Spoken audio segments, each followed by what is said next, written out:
ba yun? Ay, akala ko si ML. Bibili siya ng aking skin eh.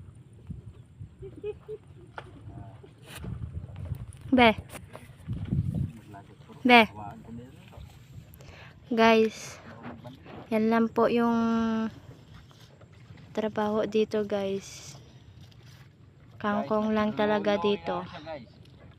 Ayan yung asawa ko. Nagbabandal sila ng kangkong. Kami dito. Kami napagod na. Ayan. Pangayoda lang ba? Ayan po yung kangkong na ano namin. Ginulay. Ganyan lang talaga yung hanap buhay. Kangkong lang dito. Kita niyo yung bahay oh. Oh guys, magkamada na kayo guys. Kaya hapon na. Ayun pa yung mga kasama namin. Magmimitas pa sila. At saka yun yung mga bahay, istarahan ng mga tae. Ganyan lang talaga.